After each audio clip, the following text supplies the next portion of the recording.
नमस्कार, NMF news पर आप सभी को बहुत स्वागत। मैं हूं आपके साथ अभिषेक पंडित। दुनिया में तीसरा विश्व युद्ध छिड़ने वाला है या फिर छिड़ चुका है, क्योंकि सबसे पहले जैसे पहलगाम की घटना हुई उसके बाद भारत की तरफ से सिंधु जल समझौते को रद्द कर दिया गया। पाकिस्तान बौखलाया हुआ है। पाकिस्तान के पूर्व मंत्री बिलावल भुट्टो ने तो यहां तक कह दिया कि या तो सिंधु नदी में हमारा पानी बहेगा, नहीं तो फिर हिंदुस्तान के लोगों का खून बहेगा। लेकिन अब पाकिस्तान के ऊपर एक और मार पड़ने वाली है, दोहरी मार पड़ने वाली है। इसे भी पाकिस्तान की तरफ से कहा गया था कि यह भी एक्ट ऑफ वॉर माना जाएगा। पूरी कहानी समझने के लिए थोड़ा दिल थाम कर बैठिएगा। इस वक्त आज की हेडलाइन है, after India now Afghanistan plans to build dams to cut water flow to Pakistan, claims Baloch activist. Mir Yar Baloch एक एक्टिविस्ट हैं बलूचिस्तान के, जो बलूचिस्तान से बाहर रहते हैं और बलूचिस्तान के लिए, उसकी आजादी के लिए काम कर रहे हैं, लोगों को वो बताते हैं।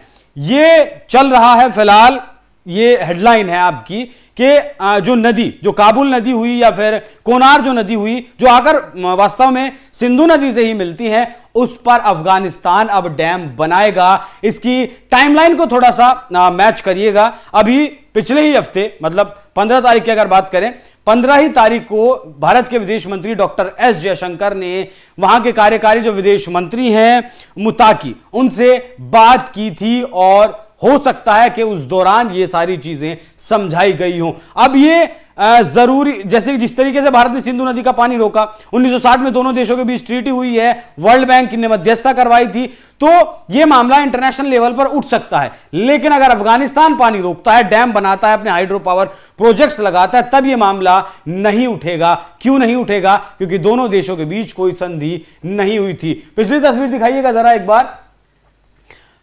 देख सकते हैं आप इसमें, दक्षिण एशिया में जल बंटवारा लंबे समय से एक संवेदनशील मुद्दा रहा है। भारत और पाकिस्तान के बीच 1960 से एक औपचारिक जल संधि सिंधु जल संधि है, लेकिन अफगानिस्तान और पाकिस्तान के बीच ऐसा कोई समझौता नहीं है। अफगानिस्तान द्वारा जल प्रवाह को एक तरफा रूप से विनियमित करने का कोई भी कदम पाकिस्तान में चिंता पैदा कर सकता है, खासकर क्षेत्रीय राजनीति आवाज और कार्यकर्ताओं के हालिया बयानों के आलोक में। पाकिस्तान ने अभी तक इस दावे पर आधिकारिक रूप से प्रतिक्रिया नहीं दी है। यह घटनाक्रम ऐसे समय में हुआ है जब भारत और अफगानिस्तान दोनों ही पाकिस्तान के साथ जल कूटनीति के लिए अपने दृष्टिकोण पर फिर से काम कर रहे हैं। जबकि भारत ने सिंधु नदी के ढांचे के तहत पश्चिमी नदियों पर कई बांध बनाए हैं। अफगानिस्तान पाकिस्तान के बहाने में बहने वाली कई पूर्वी सहायक नदियों के मुख्य जल स्रोतों को नियंत्रित करता है। तो आप समझ गए होंगे कि किस तरीके से अब चीजें बदलने लगी हैं। आपको अगर मैं बताऊं, अगर ये यहां डैम बनता है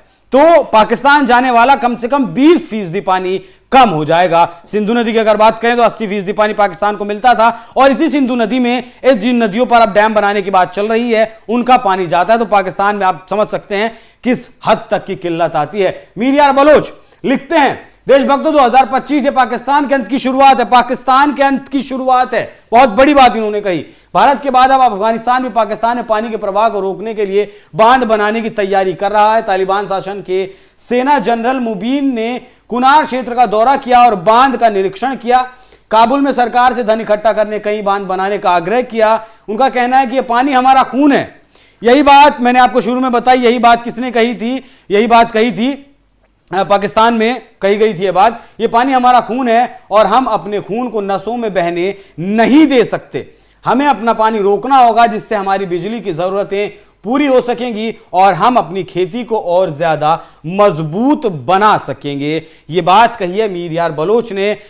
हमारा खून नसों में नहीं बहने दे सकते, तो इस बात से आप समझ सकते हैं। ये कुछ सैटेलाइट तस्वीरें हैं। ये वो तस्वीरें हैं जो भारत पहले ही डैम बना चुका है। अफगानिस्तान में 2 डैम भारत पहले ही बना चुका है। सलमा नदी पर एक डैम भारत की तरफ से बनाया गया है, जिसकी तस्वीरें आज भी भारत और अफगानिस्तान की दोस्ती की, रिश्ते की मिसाल है। हालांकि तालिबान का शासन आने के बाद भी इस तस्वीर को अब तक नहीं हटाया गया है, ना बदला गया है। यह सलमा नदी पर बना हुआ डैम है और इस पर आप साफ तौर पर लिखा हुआ देख सकते हैं, Afghan India friendship dam. Afghan India friendship dam नाम से यह बांध आज भी अफगानिस्तान में है और यह बहुत दिन पहले भारत की तरफ से बनाया गया था। हालांकि सहतूत डैम उसको भी बनाने की बात चल रही है।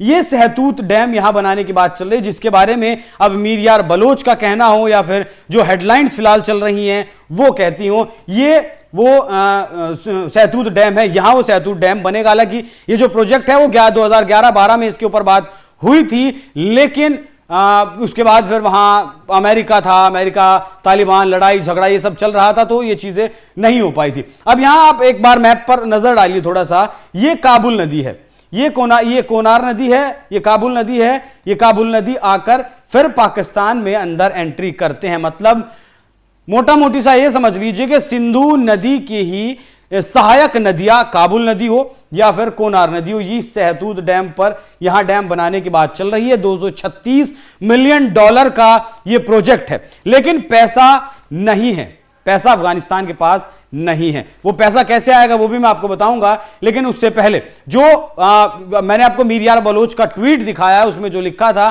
कि इरिगेशन के लिए पानी चाहिए। दुनिया की अगर कल्टीवेटेड लैंड की बात करें तो भारत में सबसे ज्यादा कल्टीवेटेड लैंड है, उपजाऊ भूमि है जिस पर फसलें उगाई जा सकती हैं। यूनाइटेड स्टेट दूसरे नंबर पर आता है, रशिया तीसरे नंबर पर, चाइना आता है आपका तीसरे नंबर, रशिया चौथे नंबर पर, चाइना तीसरे नंबर पर, पांचवें नंबर पर ब्राजील, फिर Canada, Australia, Indonesia, Nigeria, Argentina, Ukraine, Sudan. आप देख रहे होंगे इस लिस्ट में पाकिस्तान का नाम नहीं है। पाकिस्तान का नाम क्यों नहीं है? क्योंकि पाकिस्तान इस लिस्ट में 16वें नंबर पर आता है। लेकिन अफगानिस्तान की जो स्थिति है वो और भी ज्यादा खराब है। अफगानिस्तान 34वें नंबर पर इस लिस्ट में आता है। देखिए, ये माफ कीजिएगा 36वें नंबर पर अफगानिस्तान इसमें आता है और 78,916 किलोमीटर स्क्वायर ही उसके पास सिर्फ जमीन है जो इरिगेशन की जमीन है। लेकिन यहां एक चीज और समझ लीजिए कि ये जो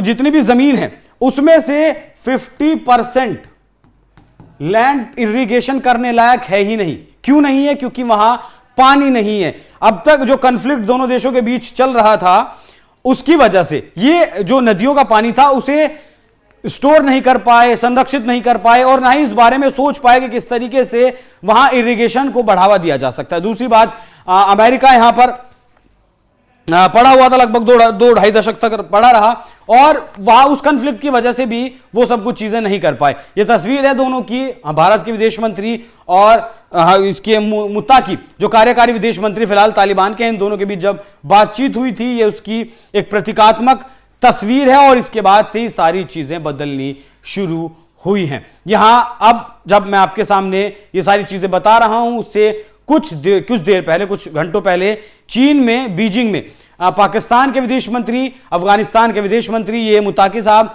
और बीजिंग के विदेश मंत्री की एक मुलाकात हुई है। उसमें भी क्या कुछ हुआ वो भी मैं आपको बताऊंगा।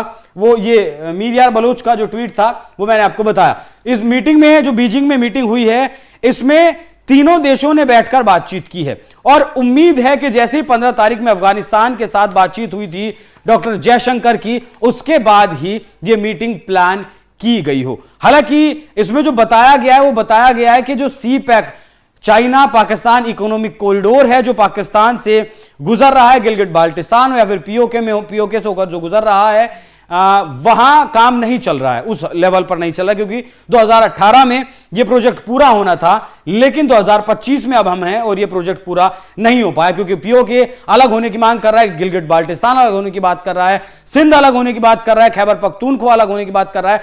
तो पाकिस्तान के भीतर मतलब कलेश इतना मचा हुआ है कि इस प्रोजेक्ट पर काम नहीं चल पा रहा है। इसी वजह से अब चाइना ने दूसरा रास्ता अपनाया है, वो अपनाया है चाइना म्यांमार इकोनॉमिक कॉरिडोर, वो एक बना रहा है। दूसरा, अब ये जो चाइना पाकिस्तान इकोनॉमिक कॉरिडोर है इसका विस्तार करना चाहता है चाइना अफगानिस्तान में भी, क्योंकि जो पहले पुराने वक्त का 18वीं शताब्दी का, 19वीं शताब्दी का, 17वीं शताब्दी का जो सिल्क रूट हुआ करता था वो चाइना से लेकर चाइना, भारत, अफगानिस्तान या अफगानिस्तान से होकर वो गुजरता था और चीन एक बार फिर से, जैसे ही भारत की एंट्री बढ़ी है अफगानिस्तान में, वैसे चीन ने भी अपनी एंट्री जो है बढ़ा दी है अफगानिस्तान में और लालच दिया है पैसे का कि हम आपके यहां कॉरिडोर बनाएंगे, आप हमारे साथ रहिए। पाकिस्तान जिस तरीके से चीन की गोद में बैठा है, तो हो सकता है पाकिस्तान ने भी ये चाइना के ऊपर दबाव बनाया कि अफगानिस्तान भारत के नजदीक जा रहा है, तो उसमें आप कुछ करिए, तो ये लालच हो सकता है दिया गया हो। लेकिन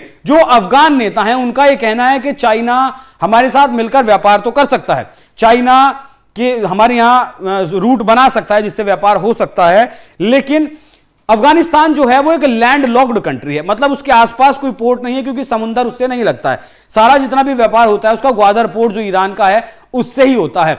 उस जो ग्वादर पोर्ट के आसपास का जो इलाका है वहां बलोच लोग भी बहुत ज्यादा रहते हैं और उसी बलोचिस्तान से सीमा साझा करता है ईरान, तो मतलब उस इलाके में भी बहुत ज्यादा कन्फ्लिक्ट है।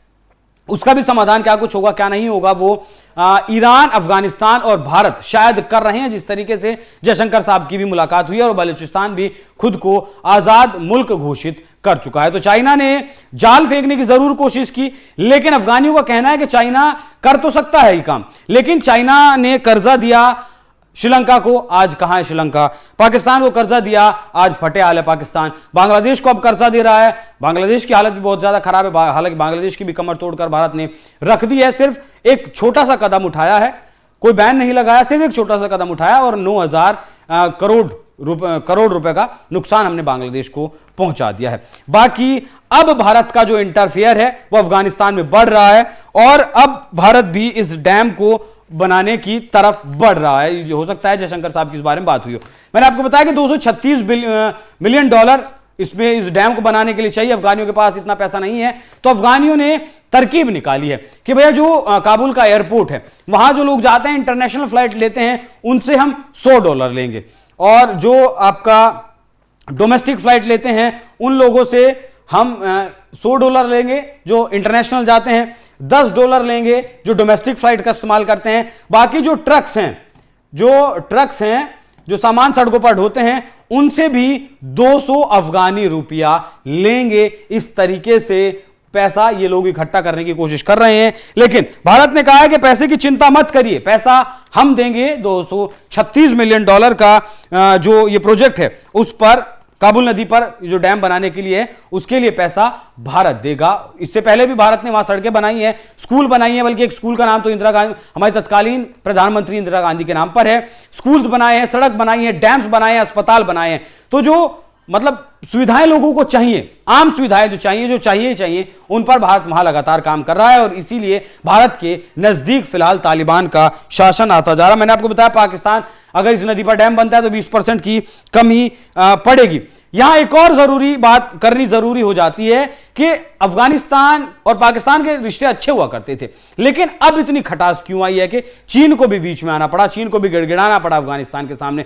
दरअसल बात ऐसी है, लंबे वक्त पहले जब अमेरिका वहां आया, कॉन्फ्लिक्ट वहां चला, तो कुछ अफगानी लोग, लगभग 17 लाख लोग, कुछ नहीं बहुत बड़ी संख्या यह है, 17 लाख लोग अफगानिस्तान से पाकिस्तान आ गए थे। उन्होंने वहां काम किया, मेहनत की, पैसे कमाए, जमीन खरीदी और अपने घर बनाए, लेकिन अब पाकिस्तानी आर्मी ने उन्हें पाकिस्तान से बाहर निकाल दिया है। 17 लाख लोगों को एक झटके में बाहर निकालकर फेंक दिया है, अफगानिस्तान भेज दिया है। अब अफगानिस्तान की सरकार ने भी कहा कि अब 17 लाख लोगों को एकदम आप भेज देंगे जिन्होंने वहां मकान दुकान बनाया हुआ है, तो हम उसका क्या करेंगे, उन लोगों को कहां रखेंगे, मतलब खाना भी देना होगा, जमीन भी देनी होगी, मकान भी देना होगा। तो उसकी भी समस्या का निवारण भारत ने किया है और भारत ने कहा है कि इन लोगों के हित के लिए भी हम काम करेंगे, इन लोगों को बसाने के लिए भी हम काम करेंगे। एक इलाका है वजीरिस्तान का, पाकिस्तान में लगता है, लेकिन वहां अभी एक दिन पहले पाकिस्तान ने ड्रोन से स्ट्राइक किया। वो इलाका भी ऐसा है जो पाकिस्तान से अलग होने की मांग कर रहा है क्योंकि बॉर्डर वहां अफगानिस्तान का लगता है। तहरीक-ए-तालिबान पाकिस्तान एक आतंकवादी संगठन है, पाकिस्तान ऐसा कहता है, लेकिन कुछ लोग उन्हें लड़ाके भी कहते हैं और उनका कहना है जो डूरंड लाइन है अफगानिस्तान और पाकिस्तान को जो बांटती है वो उस लाइन को नहीं मानते। पाकिस्तान का सबसे बड़ा आतंकी संगठन है टीटीपी और यह भी चाहता है कि पाकिस्तान का जो वो इलाका है वो अफगानिस्तान में मिल जाए। तो पाकिस्तान इस वक्त बहुत बड़ी समस्या में फंसा हुआ है। कोनार रिवर पर यह प्रोजेक्ट बनने वाला है, अब देखना दिलचस्प होगा कि क्या कुछ होता है। अगर यह डैम बनता है तो लगभग 1.5 लाख एकड़, माफ कीजिएगा, लगभग 4,000 एकड़ भूमि को वहां किया जा सकता है, इरिगेट किया जा सकता है, पानी पहुंचाया जा सकता है, लोगों के तक पीने का पानी पहुंचाया जा सकता है, क्योंकि 2030 तक, ऐसी रिपोर्ट्स में से दावा किया गया है, 30 तक काबुल जो शहर है वहां पानी नहीं रहेगा, वहां पानी खत्म हो जाएगा। तो सारा इंफ्रास्ट्रक्चर इस डैम का भारत करेगा। 1500 मेगावाट का ये प्रोजेक्ट होगा। इंटरनेशनल फंडिंग की जरूरत है, भारत उसकी फंडिंग के लिए तैयार है। अब देखना होगा कि आगे इस पूरे मामले पर क्या होता है। अब जो है गुड बॉय वाली इमेज भारत ने शायद बनानी छोड़ दिया। जिस तरीके से ऑपरेशन सिंदूर किया गया, अब वो गुड बॉय वाली इमेज भारत को नहीं रखनी चाहिए, क्योंकि आप अमेरिका को देख लीजिए, रशिया को देख लीजिए, चाइना को देख लीजिए, अपने हितों के लिए काम करते हैं और दुनिया भी इन देशों को सलाम करती है। ठीक वैसे ही अब भारत को भी ये करने की जरूरत है। जो करना है वो करना है, मतलब कोई सैंक्शन लगाएगा, क्या करेगा क्या नहीं करेगा वो बाद में देखा जाएगा।